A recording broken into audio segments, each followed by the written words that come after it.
Hello everyone, welcome to the new episode of my video series Polity by M. Laxmikant. आज की video में हम discuss करेंगे Laxmikant book का 7th चैप्टर जो कि है हमारा फंडामेंटल राइट्स। लास्ट वीडियो में हमने डिस्कस करा था सिटीजनशिप के बारे में। आई होप आप लोगों को सिटीजनशिप के कॉन्सेप्ट को समझने में हेल्प हुई होगी।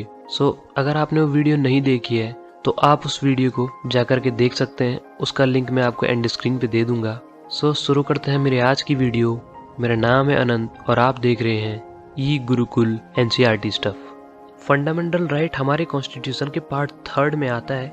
ये आर्टिकल 12 से 35 तक आता है। इसकी इंस्पिरेशन हमने यूएस के कॉन्स्टिट्यूशन से ली है। कॉन्स्टिट्यूशन के पार्ट 3 को मैग्ना कार्टा ऑफ कॉन्स्टिट्यूशन भी कहा जाता है। इसके अंदर हमारी फंडामेंटल राइट्स को बहुत अच्छे से इलेबोरेट करा गया है। इतना अच्छा इलेबोरेशन किसी भी देश के कॉन्स्टिट्यूशन में आपको देखने को नहीं मिलेगा। इवन यूएसए के कॉन्स्टिट्यूशन में भी इतने अच्छे से फंडामेंटल राइट्स को इलेबोरेट नहीं किया गया है। फंडामेंटल राइट्स कॉन्स्टिट्यूशन द्वारा गारंटीड की गई है हर इंडियन सिटीजन को विदाउट एनी डिस्क्रिमिनेशन। ये हर इंडिविजुअल की इक्वालिटी, डिग्निटी और नेशन की यूनिटी को अपहोल्ड करता है। फंडामेंटल राइट्स का मतलब पॉलिटिकल डेमोक्रेसी को प्रमोट करना है। ये बेसिकली ऑथोरिटेरियन मतलब सत्तावादी एंड डेस्पोटिक रूल, निरंकुश शासन को इस्टेब्लिश होने से रोकती है और लोगों की लिबर्टी और फ्रीडम को प्रोटेक्ट करती है स्टेट के आक्रमण से।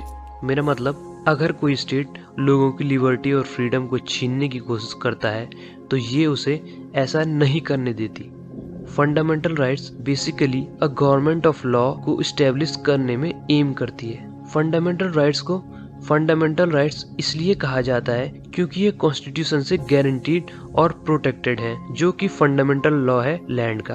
वो फंडामेंटल इसलिए भी है क्योंकि वो एक इंडिविजुअल के ऑल राउंड डेवलपमेंट के लिए सबसे ज्यादा इसेंशियल है। ओरिजिनली कॉन्स्टिट्यूशन हमको 7 फंडामेंटल राइट्स प्रोवाइड करता है। पहली, राइट टू इक्वालिटी, आर्टिकल 14 से लेकर 18 तक। दूसरी, राइट टू फ्रीडम, आर्टिकल 19 से लेकर 22 तक। तीसरी, राइट अगेंस्ट एक्सप्लॉयटेशन, आर्टिकल 23 से लेकर 24 तक। चौथी, right to freedom of religion, article 25 से लेकर 28 तक। Cultural and educational rights, article 29 से लेकर 30 तक। छठवीं, right to property, article 31।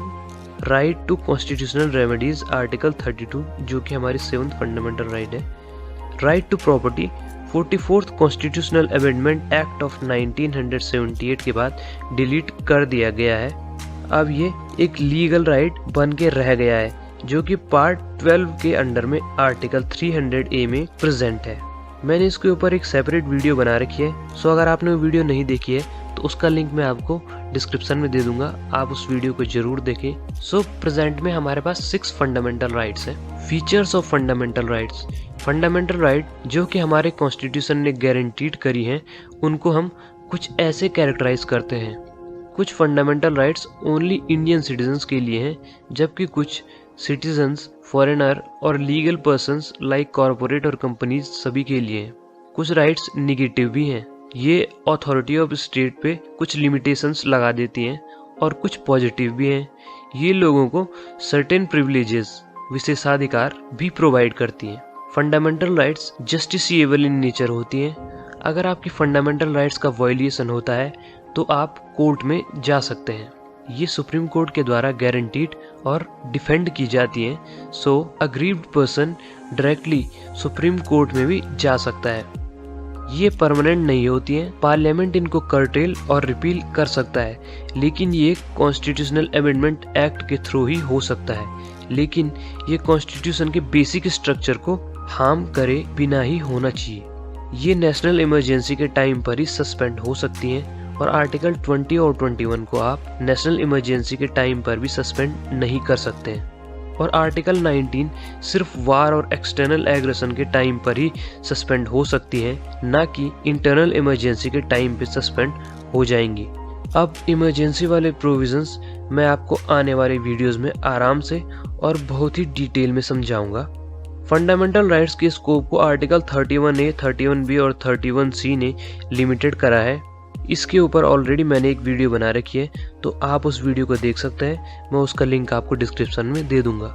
Armed forces, paramilitary forces, police forces, इन सभी की फंडामेंटल राइट्स पे पार्लियामेंट ने रेस्ट्रिक्शंस लगा रखी होती हैं जो आर्टिकल 33 के अंडर में आता है। जब मार्शल लॉ अप्लाई होता है उस टाइम पर भी फंडामेंटल राइट्स पर रेस्ट्रिक्शंस लग जाती है जो आर्टिकल 34 के अंडर में आता है। डेफिनेशन ऑफ स्टेट, अगर फंडामेंटल राइट्स के पर्सपेक्टिव में मैं बात करूं तो स्टेट की कुछ अलग डेफिनेशन हो जाती है।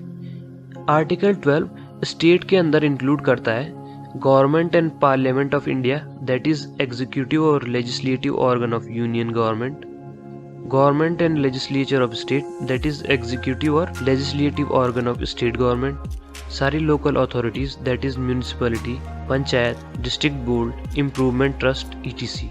All other authorities, that is statutory authorities, मतलब जिनको गवर्नमेंट ने बिल पास करके बनाया हो, like LIC, ONGC, SAIL, etc. ये सब स्टेट अपने में इंक्लूड करता है। सो अगर ये एजेंसीज फंडामेंटल राइट्स का वायलेशन करती हैं तो आप इनको कोर्ट में चैलेंज कर सकते हो। सुप्रीम कोर्ट के अकॉर्डिंग अगर कोई प्राइवेट बॉडी या एजेंसी जो इंस्ट्रूमेंट ऑफ स्टेट के अंदर कार्य करती है वो भी स्टेट की डेफिनेशन के अंडर में आती है। Laws inconsistent with fundamental rights, so article 13 declare करता है कि सुप्रीम कोर्ट और हाई कोर्ट किसी भी लॉ को अनकॉन्स्टिट्यूशनल और इनवैलिड करार कर सकते हैं अगर वो किसी भी फंडामेंटल राइट का वायलेशन करता है। अब यहाँ पर लॉ के अंदर क्या क्या इंक्लूड है आर्टिकल 13 के अंडर में, ये ध्यान देने वाली बात है। परमानेंट लॉ जो भी पार्लियामेंट और स्टेट लेजिस्लेचर द्वारा एनेक्ट किए जाते हैं। टेम्पररी लॉ जैसे ऑर्डिनेंसेस जो प्रेसिडेंट इशू करता है और ये स्टेट गवर्नर के द्वारा इशू किए जाते हैं। स्टैट्यूटरी इंस्ट्रूमेंट्स और non legislative sources of law, ये सब आर्टिकल 13 के अंदर आते हैं। आर्टिकल 13 पहले कहता था कि एक कॉन्स्टिट्यूशनल अमेंडमेंट एक लॉ नहीं है, इसलिए इसे चैलेंज नहीं किया जा सकता। बट केशवानंद भारती केस के आने के बाद सुप्रीम कोर्ट ने कहा कि एक कॉन्स्टिट्यूशनल अमेंडमेंट अगर फंडामेंटल राइट को वायलेट करता है तो उसे भी चैलेंज किया जा सकता है और उसे नल और वॉइड करार किया जा सकता है। अब मैं आपको कुछ फंडामेंटल राइट्स बता देता हूँ जो सिर्फ इंडियन सिटीजन्स को मिलती हैं, ये फॉरेनर्स को नहीं मिलती हैं। Prohibition of discrimination on ground of religion, race, caste, sex और प्लेस ऑफ बर्थ, ये आर्टिकल 15 के अंडर में आता है। Equality of opportunity in matter of public employment, article 16 के अंडर में आता है। Protection of 6 rights regarding of freedom of speech and expression, assembly, association, movement, residence, profession, ये आर्टिकल 19 के अंडर में आता है। Protection of language, script and culture of minorities, ये आर्टिकल 21 के अंडर में आता है। Right of minority to establish and administer educational institution, ये आर्टिकल 30 के अंडर में आता है। अब कुछ फंडामेंटल राइट्स सिटीजन्स और फॉरेनर्स दोनों को मिली हैं, एनिमी एलियंस को छोड़ के। Equality before the law and equal protection of law, article 14 के अंडर में आता है। Protection in respect of conviction for offences, article 20 के अंडर में आता है। Protection of life and personal liberty, ये आर्टिकल 21 के अंडर में आता है। Right to elementary education, article 21A के अंडर में आता है। Protection against arrest and detention in certain cases, ये आर्टिकल 22 के अंडर में आता है। Prohibition of traffic in human beings and forced, prohibition of employment of children in factories, article 24 के अंडर में आता है। Freedom of conscience and free profession, practice and propagation of religion, article 25 के under में आता है। Freedom to manage religious affairs, article 26 के under में आता है। Freedom from payment of taxes for promotion of any religion, article 27 के under में आता है। Freedom from attending religious instructions on worship in certain educational institution, article 28 के under में आता है। Right to equality, equality before the law and equal protection of laws. Right to equality article 14 से 18 के अंडर में आती है। आर्टिकल 14 कहता है कि स्टेट किसी भी व्यक्ति को इंडियन टेरिटरी के अंदर इक्वालिटी बिफोर द लॉ और इक्वल प्रोटेक्शन ऑफ लॉ के लिए इनकार नहीं कर सकता। ये सिटीजन्स और फॉरेनर्स दोनों के लिए अवेलेबल हैं। अब यहाँ पर पर्सन के अंदर लीगल पर्सन्स जैसे companies, statutory corporation, registered societies और other type of legal person include हैं। अब हम बात करते हैं इक्वालिटी बिफोर द लॉ और इक्वल प्रोटेक्शन ऑफ लॉ के बारे में। इक्वालिटी बिफोर द लॉ का कॉन्सेप्ट ब्रिटिश ओरिजिन का है, जबकि इक्वल प्रोटेक्शन ऑफ लॉ का कॉन्सेप्ट अमेरिकन कॉन्स्टिट्यूशन से लिया गया है। अब इक्वालिटी बिफोर द लॉ में आपको बताता हूँ। किसी भी व्यक्ति विशेष के लिए स्पेशल प्रिविलेजेस का एब्सेंट होना। कोई भी व्यक्ति, चाहे वो अमीर हो या गरीब, ऑफिशियल हो या अनऑफिशियल हो, वो कानून से ऊपर नहीं है। अब इक्वल प्रोटेक्शन ऑफ लॉ में आपको बताता हूँ। सभी के साथ equal treatment under equal circumstances, मतलब समान परिस्थितियों में सबके साथ समान व्यवहार, चाहे वो विशेषाधिकार देने में हो या उत्तरदायित्व देने में। सारे लोगों पर सेम लॉ का एप्लीकेशन जो सेम सिचुएशन में है। जो एक जैसे लोग हैं उनके साथ एक जैसा व्यवहार बिना किसी भेदभाव के। सो इक्वालिटी बिफोर द लॉ एक निगेटिव कॉन्सेप्ट है और इक्वल प्रोटेक्शन ऑफ लॉ एक पॉजिटिव कॉन्सेप्ट है, लेकिन दोनों का एम इक्वालिटी इस्टेब्लिश करना है। अभी तक तो मैंने आपको एक बुकिश लैंग्वेज की हेल्प से समझाया। अब मैं आपको एक हाइपोथेटिकल एग्जाम्पल की हेल्प से समझाता हूँ। सो उससे आपके कॉन्सेप्ट बिल्कुल क्लियर हो जाएंगे कि इक्वालिटी बिफोर द लॉ और इक्वल प्रोटेक्शन ऑफ लॉ में कौन सा पॉजिटिव एस्पेक्ट है और कौन सा नेगेटिव एस्पेक्ट है इक्वालिटी के पर्सपेक्टिव में। सो आप इमेजिन कीजिए दो फैमिलीज को जिनमें 4 और 8 मेंबर्स हैं। सो इक्वालिटी बिफोर द लॉ का कॉन्सेप्ट अगर हम यहाँ पर लगाएं तो गवर्नमेंट जैसे कि राशन बांटती है सबको, तो उसमें क्या है कि इक्वालिटी बिफोर द लॉ में सबको बराबर राशन मिलेगा। तो आप ये लगाइए कि जिस फैमिली में 4 मेंबर हैं तो उसको भी 5 किलो चावल मिल रहे हैं, और जिस फैमिली में 8 मेंबर हैं उस फैमिली को भी 5 ही किलो चावल मिल रहे हैं। तो ये जो कॉन्सेप्ट है ये इक्वालिटी बिफोर द लॉ का कॉन्सेप्ट है। लेकिन अगर हम इक्वल प्रोटेक्शन ऑफ लॉ पे जाएं तो वहां पर ये है कि जिस फैमिली में ज़्यादा मेंबर्स होंगे उनको ज़्यादा चावल मिलना चाहिए, और जिस फैमिली में कम मेंबर हैं उनको उसके अकॉर्डिंग कम चावल मिलना चाहिए। अब ये लगाइए कि एक फैमिली में 4 मेंबर हैं और दूसरी में 8 हैं, तो फिर इक्वल प्रोटेक्शन ऑफ लॉ के अकॉर्डिंग जाएं तो फिर जिस फैमिली में 4 मेंबर हैं उसको 5 किलो चावल मिलने चाहिए, और जिस फैमिली में 8 मेंबर है तो उसको 10 किलो चावल मिलने चाहिए। सो आई थिंक आप लोगों का कॉन्सेप्ट अब क्लियर हो गया होगा कि इक्वालिटी बिफोर द लॉ और इक्वल प्रोटेक्शन ऑफ लॉ में क्या डिफरेंस है, और इक्वालिटी बिफोर द लॉ का कॉन्सेप्ट किस अकॉर्डिंग निगेटिव है और इक्वल प्रोटेक्शन ऑफ लॉ का कॉन्सेप्ट किस अकॉर्डिंग पॉजिटिव है। अब यहाँ पर मैंने आपको ये 2 पिक्चर्स बता रखी हैं, तो आप इन दोनों पिक्चर्स से भी आइडिया लगा सकते हैं कि इक्वालिटी बिफोर द लॉ और इक्वल प्रोटेक्शन ऑफ लॉ में क्या डिफरेंस है। अगर आपको अभी भी समझ में नहीं आया तो मैं आपको एक और हाइपोथेटिकल एग्जांपल की हेल्प से समझाता हूँ। अब जो हमारे जो टैक्स स्लैब बना रखी है गवर्नमेंट ने, जो मतलब हर कोई आदमी टैक्स पे करता है तो वो उसकी सैलरी के अकॉर्डिंग होता है। तो अगर इक्वालिटी बिफोर द लॉ हो जाए तो ये समझिए जो अमीर आदमी है वो भी उतना ही टैक्स पे करेगा और जो गरीब आदमी है वो भी उतना ही टैक्स पे करेगा, तो फिर ये इक्वालिटी बिफोर द लॉ हो जाएगी। लेकिन हमारी जो टैक्स स्लैब है वो इक्वालिटी बिफोर द लॉ के अकॉर्डिंग नहीं चलती, वो इक्वल प्रोटेक्शन ऑफ लॉ के अकॉर्डिंग चलती है। उसमें क्या है कि जो आदमी जितना ज़्यादा कमाता है वो उसी अकॉर्डिंग टैक्स पे करता है। सो जो मिडिल क्लास होगा वो कम टैक्स पे करेगा, जो अपर क्लास होगा वो ज़्यादा टैक्स पे करेगा, जो बिजनेसमैन होगा वो और ज़्यादा टैक्स पे करेगा। सो ये यहाँ पर इक्वालिटी बिफोर द लॉ का कॉन्सेप्ट नहीं आता, यहाँ पर इक्वल प्रोटेक्शन ऑफ लॉ का कॉन्सेप्ट आता है। सो आप लोगों को काफ़ी ज़्यादा हेल्प हुई होगी इक्वालिटी बिफोर द लॉ और इक्वल प्रोटेक्शन ऑफ लॉ को समझने में। Rule of law, equality before the law का कॉन्सेप्ट एक एलिमेंट है रूल ऑफ लॉ का। इसको एवी डाइसी जो कि ब्रिटिश ज्यूरिस्ट थे, इन्होंने प्रोपाउंड किया था। उनके कॉन्सेप्ट के ये एलिमेंट थे: मनमानी पावर की एब्सेंस, दैट इज कोई भी आदमी तब तक पनिश नहीं किया जा सकता जब तक कि वो किसी भी लॉ को ब्रेक नहीं करता है। हर व्यक्ति ऑर्डिनरी लॉ कोर्ट्स के ज्यूरिसडिक्शन में आता है, चाहे वो गरीब हो, अमीर हो, ऑफिशियल हो या अनऑफिशियल हो। इंडियन सिस्टम में कॉन्स्टिट्यूशन ही इंडिविजुअल राइट्स का सोर्स है। सुप्रीम कोर्ट कहता है कि रूल ऑफ लॉ आर्टिकल 14 में इंक्लूड है, जो कि कॉन्स्टिट्यूशन का बेसिक फीचर है, इसलिए इसे अमेंडमेंट से डिस्ट्रॉय नहीं किया जा सकता। Exceptions of equality, president of India और गवर्नर ऑफ स्टेट को आर्टिकल 361 के अंडर में कुछ इम्यूनिटीज मिली हैं।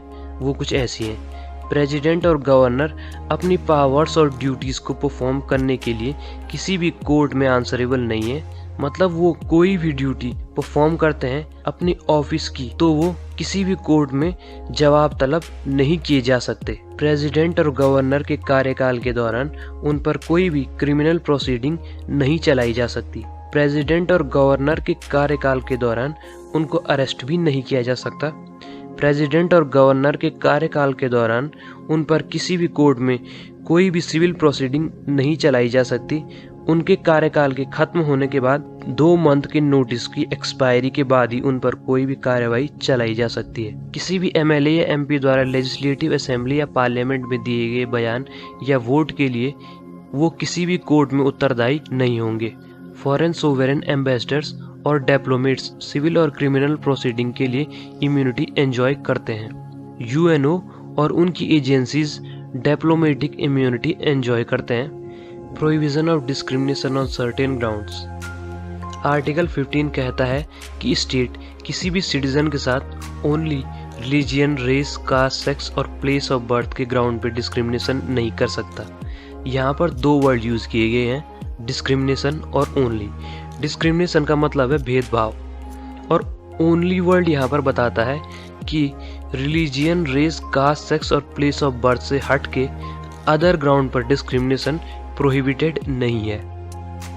आर्टिकल 15 का सेकंड प्रोविजन कहता है कि किसी भी शॉप, पब्लिक रेस्टोरेंट, होटल और place of entertainment, use of well, tanks, bathing ghats, roads and place of public resort जिसको होली या पार्सली स्टेट द्वारा फंड किया जाता है या जो जनरल पब्लिक के यूज के लिए डेडिकेटेड है, यहाँ पर only religion, race, caste, sex और प्लेस ऑफ बर्थ के बेसिस पे डिस्क्रिमिनेशन नहीं किया जा सकता। सो ये प्रोविज़न स्टेट और प्राइवेट इंडिविजुअल दोनों को डिस्क्रिमिनेशन से रोकता है, और फर्स्ट प्रोविज़न ओनली स्टेट को डिस्क्रिमिनेशन करने से रोकता है। 3 एक्सेप्शंस हमें यहाँ पर देखने को मिलते हैं। पहला, स्टेट वुमेन और चिल्ड्रन दोनों के लिए स्पेशल प्रोविज़न बना सकता है। फॉर एग्जाम्पल, लोकल बॉडीज़ में वुमेन के लिए सीट्स पर रिजर्वेशन और चिल्ड्रंस के लिए फ्री एजुकेशन। दूसरा, स्टेट सोशली और एजुकेशनली बैकवर्ड क्लास या शेड्यूल कास्ट और शेड्यूल ट्राइब्स के लिए स्पेशल प्रोविजंस बना सकता है। For example, public educational institution में रिजर्वेशन ऑफ सीट्स और फी कंसेशन। तीसरा, स्टेट के पास पावर है कि वो सोशली और एजुकेशनली बैकवर्ड सिटीजन या शेड्यूल कास्ट या शेड्यूल ट्राइब्स के एजुकेशनल इंस्टीट्यूशन में एडमिशन के लिए स्पेशल प्रोविजंस बना सकता है। 93rd amendment act of 2005 OBCs को रिजर्वेशन इन एडमिशन में 27% कोटा प्रोवाइड करता है। ये सारे सेंट्रल हायर एजुकेशनल इंस्टीट्यूशन जिसमें आईआईटीज और आईआईएम्स भी इंक्लूड हैं, इनमें 27% रिजर्वेशन ओबीसीज को प्रोवाइड करता है। अप्रैल 2005 में कोर्ट ने गवर्नमेंट को ओबीसी कोटे से क्रीमी लेयर को एक्सक्लूड करने के निर्देश दिए हैं। अब बात आती है कि क्रीमी लेयर क्या है ओबीसीज के अंदर। सो क्रीमी लेयर के अंदर उन लोगों के बच्चे आते हैं जो कि कॉन्स्टिट्यूशनल पोस्ट को होल्ड करे हुए हैं, जैसे कि प्रेसिडेंट, वाइस प्रेसिडेंट, जजेस of supreme court, high court, chairman and members of UPSC और स्टेट पीएससीज, या फिर उन लोगों के बच्चे जो ग्रुप ए, क्लास 1 या group B, class 2 officers, all Indian central और स्टेट सर्विसेज, या फिर public sector banks, insurance organisation, universities इनमें कार्यरत हैं, या फिर उन लोगों के बच्चे जो आर्मी में कर्नल या उससे अबव की रैंक होल्ड करते हैं और ऐसी इक्विवेलेंट रैंक आर्मी या नेवी में होल्ड करते हैं या पैरामिलिट्री फोर्सेस में होल्ड करते हैं, या फिर उन लोगों के बच्चे जो कि प्रोफेशनल्स हैं जैसे doctors, lawyers, engineers, artist, author, consultant, या फिर उन लोगों के बच्चे जो कि ट्रेड में इन्वॉल्व हैं, बिजनेस में और इंडस्ट्रीज में इन्वॉल्व हैं, या फिर उन लोगों के बच्चे जिनकी सालाना आय 6 लाख से ऊपर है। सो ये सारे लोगों के बच्चे जो मैंने अभी आपको बताए, ये सब के सब क्रीमी लेयर के अंदर आते हैं। सो ओबीसीज के अंदर कोर्ट ने उस टाइम पर इस क्रीमी लेयर को हटाने की ही बात कही थी। Equality of opportunity in public employment. Article 16 हर सिटीजन को एम्प्लॉयमेंट और अपॉइंटमेंट में इक्वल अपॉर्चुनिटी प्रोवाइड करता है जो भी ऑफिसेज स्टेट गवर्नमेंट के अंडर में आते हैं। किसी भी सिटीजन के साथ only religion, race, caste, sex और प्लेस ऑफ बर्थ के ग्राउंड पे एम्प्लॉयमेंट में या स्टेट के अंडर में किसी भी ऑफिस में भेदभाव नहीं किया जा सकता। यहाँ पर भी कुछ एक्सेप्शंस हैं। स्टेट बैकवर्ड क्लास के अपॉइंटमेंट के लिए पोस्ट पर रिजर्वेशन प्रोवाइड कर सकता है अगर उनका स्टेट सर्विसेज में एडिक्वेट रिप्रेजेंटेशन नहीं है। किसी रिलीजियस इंस्टीट्यूशन में गवर्निंग बॉडी के मेंबर्स एक पर्टिकुलर रिलीजियन से बिलोंग करने चाहिए, लॉ ऐसा प्रोविजन प्रोवाइड कर सकता है। अब मंडल कमीशन के बारे में हम बात कर लेते हैं। 1979 में मोरारजी देसाई गवर्नमेंट ने सेकंड बैकवर्ड क्लास कमीशन को अपॉइंट करा, जिसके चेयरमैन बीपी मंडल थे। इस कमीशन ने रिकमेंडेशन दी कि गवर्नमेंट जॉब में ओबीसीज को 27% रिजर्वेशन मिलना चाहिए। सो टोटल रिजर्वेशन एससीज प्लस एसटीज और ओबीसीज के लिए 50% हो जाएगा। मोरारजी देसाई की सरकार तो चल नहीं पाई, तो बाद में वीपी सिंह की गवर्नमेंट ने 1990s में 27% रिजर्वेशन ओबीसीज को प्रोवाइड करा। अब 1991 में नरसिम्हा राव की गवर्नमेंट आई और 2 न्यू चेंजेस इन्होंने यहाँ पर इंट्रोड्यूस किए। उन्होंने 27% कोटे में ओबीसीज के अंदर पुअरर सेक्शन को प्रेफरेंस देने की बात कही। बेसिकली उन्होंने रिजर्वेशन के लिए इकोनॉमिक क्राइटेरिया पर जोर दिया। दूसरा, उन्होंने हायर कास्ट को 10% रिजर्वेशन देने की बात कही उन लोगों के लिए जो हायर कास्ट में बहुत गरीब हैं। सो अभी जो मोदी जी का इकोनॉमिकल वीकर सेक्शन को रिजर्वेशन देने का आइडिया था वो यहीं से निकल के आया था। 1992 में मंडल केस हुआ, जिसमें कोर्ट ने 10% एडिशनल रिजर्वेशन जो हायर कास्ट के पुअर सेक्शंस के लिए था उसे रिजेक्ट किया, लेकिन 27% रिजर्वेशन के लिए कुछ सर्टेन कंडीशंस रखी। क्रीमी लेयर को रिजर्वेशन से बाहर रखने की बात कही गई। प्रमोशन में कोई रिजर्वेशन नहीं होगा, रिजर्वेशन बस इनिशियल अपॉइंटमेंट तक ही सीमित रहेगा। रिजर्वेशन की लिमिट 50% तक ही रहेगी। ये कुछ एक्स्ट्रा ऑर्डिनरी कंडीशंस में ही एक्सीड कर सकता है। बैकलॉग वैकेंसीज वैलिड हैं, लेकिन ये 50% रूल को वायलेट नहीं कर सकती। कोर्ट के इंस्ट्रक्शंस के बाद गवर्नमेंट ने कुछ एक्शंस लिए। रामनंदन कमेटी को ओबीसीज में क्रीमी लेयर को आइडेंटिफाई करने के लिए अपॉइंट किया गया। इसने अपनी रिपोर्ट 1993 में सबमिट करी, जो कि एक्सेप्ट की गई। National commission for backward classes को 1993 में पार्लियामेंट की एक्ट के हेल्प से इस्टेब्लिश किया गया।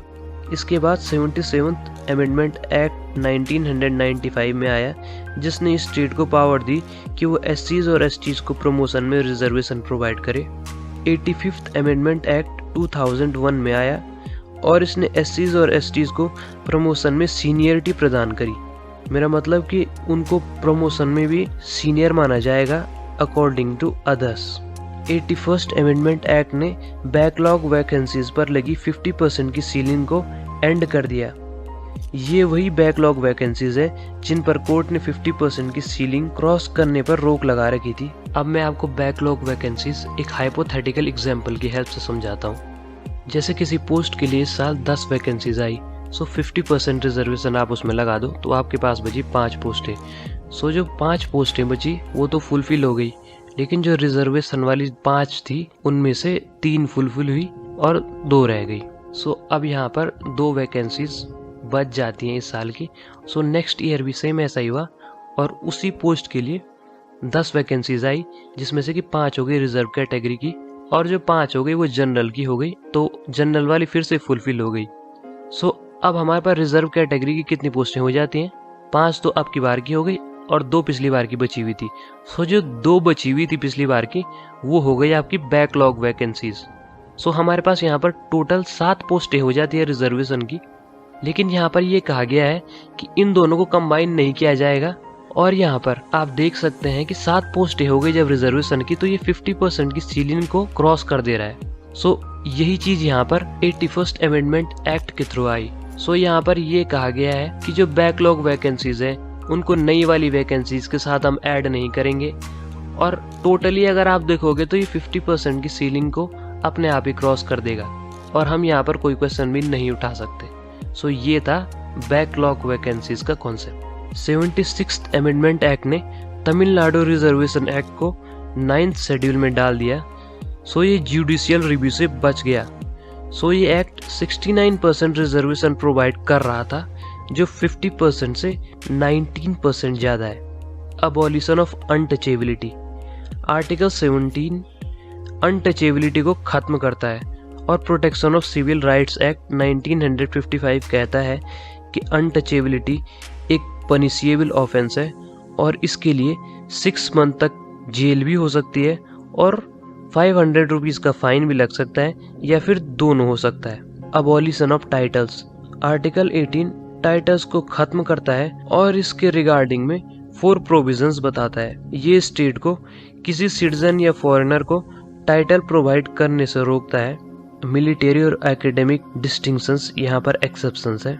ये इंडियन सिटीजन को फॉरेन स्टेट से किसी भी टाइटल को एक्सेप्ट करने से रोकता है। एक फॉरेनर जो कि गवर्नमेंट ऑफ इंडिया के अंडर में काम कर रहा हो, वो किसी भी फॉरेन गवर्नमेंट से कोई भी टाइटल नहीं ले सकता। उससे पहले प्रेसिडेंट से इजाज़त लेनी होगी। कोई भी इंडियन सिटीजन या फॉरेनर जो गवर्नमेंट ऑफ इंडिया के अंडर में कार्य करता है, वो किसी फॉरेन गवर्नमेंट से सैलरी या ऑफिस तब तक एक्सेप्ट नहीं कर सकता जब तक कि प्रेसिडेंट उसे इजाज़त नहीं दे देता। सो इन सब बातों से ये क्लियर होता है कि हेरिडिटी टाइटल्स जैसे महाराजा, राज बहादुर, राय बहादुर, राय साहब, दीवान बहादुर जो कॉलोनियल स्टेट में दिए जाते थे, वो आर्टिकल 18 के अंडर में बैन है। सो गाइज, हमारी आज की वीडियो यहीं पर एंड होती है। आई होप आप लोगों को राइट टू इक्वालिटी को समझने में हेल्प हुई होगी। सो अगर आपको मेरी वीडियोस हेल्पफुल लगती हैं तो प्लीज़ लाइक कीजिए मेरी वीडियो को, सब्सक्राइब कीजिए मेरे चैनल को और शेयर कीजिए मेरी वीडियो को, सो दैट कि और लोगों तक भी मेरी वीडियोस पहुंच सके, सो और लोगों को भी लक्ष्मीकांत बुक को समझने में हेल्प हो सके।